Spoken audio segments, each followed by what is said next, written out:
एक छोटे से गांव में जहां हर तरफ हरियाली थी और लोग सादगी से भरी जिंदगी जीते थे, वहीं पर एक नेक औरत फातिमा अपनी सादगी, ईमानदारी और दरियादिली के लिए मशहूर थी। वह ना सिर्फ अपने घर परिवार के लिए बल्कि पूरे गांव के लिए एक रहमत थी। उसकी जिंदगी का मकसद सिर्फ और सिर्फ दूसरों की भलाई करना था। चाहे हालात कैसे भी हों, वह हमेशा मुस्कुराते हुए सबकी मदद के लिए तैयार रहती। उसकी शादी बहुत कम उम्र में हो गई थी, लेकिन उसने अपने घर को इतनी समझदारी और मेहनत से संभाला कि हर कोई उसकी मिसाल देता। उसका शौहर एक गरीब किसान था जो दिन रात मेहनत करता था ताकि घर में 2 वक्त की रोटी आ सके। लेकिन फातिमा ने कभी भी गरीबी को अपनी कमजोरी नहीं बनने की उसे अपनी ताकत बना लिया। वह खुद भी दूसरों के घरों में काम करके कुछ पैसे कमा लेती थी, लेकिन उसकी सबसे बड़ी खूबी यह थी कि वह अपनी आमदनी का एक बड़ा हिस्सा गरीबों और जरूरतमंदों की मदद में लगा देती थी। गांव में कोई भी भूखा नहीं सोता था क्योंकि फातिमा हमेशा उनकी मदद के लिए आगे रहती थी।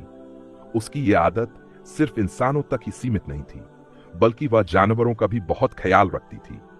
गांव में अगर कोई बीमार या घायल जानवर दिखता तो वह उसकी देखभाल करती, उसके जख्मों पर मरहम लगाती और जब तक वह ठीक नहीं हो जाता उसकी सेवा करती रहती।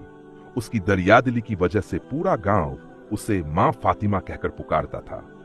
एक बार गांव में बहुत भारी बारिश हुई और बाढ़ जैसी स्थिति बन गई। कई लोगों के घर तबाह हो गए, लोग बेघर हो गए और खाने पीने के लिए कुछ भी नहीं बचा।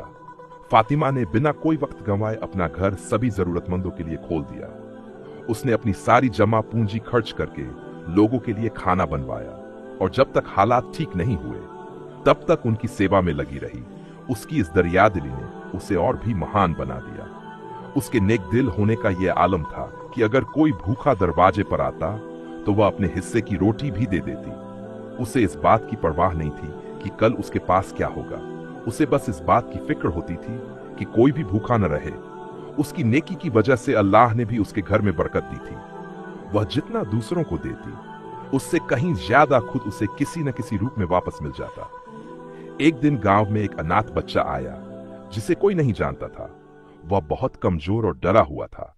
फातिमा ने उसे गले लगा लिया और उसे अपने बेटे की तरह पालने लगी। उसने उसे पढ़ाया लिखाया, अच्छे संस्कार दिए और इतना काबिल बना दिया कि वह बड़ा होकर गांव का सबसे पहला डॉक्टर बना, जिसने गांव के गरीबों के लिए एक मुफ्त अस्पताल खोला।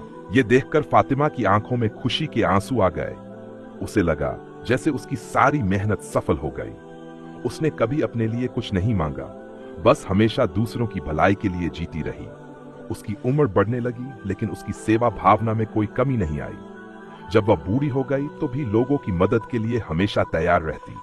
उसकी इस दरियादिली की वजह से दूर दूर तक उसकी चर्चा होने लगी, लेकिन उसे इन बातों में कोई दिलचस्पी नहीं थी।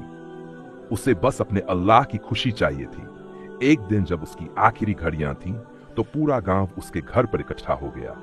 हर कोई उसके अच्छे स्वास्थ्य के लिए दुआ कर रहा था, लेकिन फातिमा को पता था कि अब उसका वक्त आ गया है। उसने मुस्कुराते हुए अपने बच्चों का हाथ पकड़ा और कहा, नेकी और सेवा ही इंसान की असली पहचान होती है, इसे कभी मत भूलना। यह कहकर उसने अपनी आखिरी सांस ली। उसके जाने के बाद पूरा गांव रो पड़ा। हर किसी को ऐसा लग रहा था जैसे उन्होंने अपनी मां को खो दिया हो। उसकी यादें हर किसी के दिल में जिंदा थीं। गांव वालों ने मिलकर उसकी याद में एक बड़ा चैरिटी सेंटर खोला, जहां गरीबों को खाना खिलाया जाता और अनाथ बच्चों की देखभाल की जाती। उसकी यह कहानी साबित करती है कि इंसान की असली पहचान उसकी दौलत से नहीं, बल्कि उसके अच्छे कर्मों से होती है।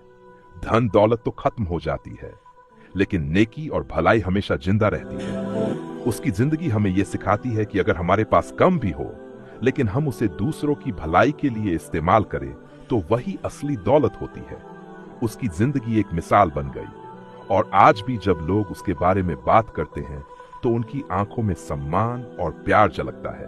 उसकी नेकदिली, सेवा और त्याग, ये कहानी हमें यह एहसास कराती है कि सच्ची खुशी सिर्फ दूसरों की मदद करने में है। अगर हम भी उसकी तरह इंसानियत की सेवा करें तो दुनिया सच में एक बेहतर जगह बन सकती है। उसकी कहानी हमें यह भी सिखाती है कि एक नेक इंसान की नेकी कभी बेकार नहीं जाती।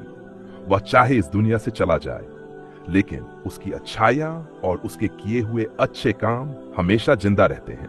फातिमा की कहानी आने वाली पीढ़ियों के लिए भी एक प्रेरणा बनी रही। लोग उसे एक फरिश्ते की तरह याद करने लगे। उसकी कब्र पर हमेशा फूल चढ़ाए जाते और उसकी रूह के लिए दुआएं मांगी जाती। उसकी नेकी और भलाई की वजह से उसका नाम हमेशा अमर हो गया। उसकी ये कहानी हमें सिखाती है कि इंसान को सिर्फ अपने लिए नहीं बल्कि दूसरों के लिए भी जीना चाहिए, क्योंकि सच्ची नेकी वही होती है जो बिना किसी स्वार्थ के की जाए। उसकी ये कहानी हमें यह भी सिखाती है कि सच्ची दौलत पैसे में नहीं बल्कि दिल की अमीरी में होती है।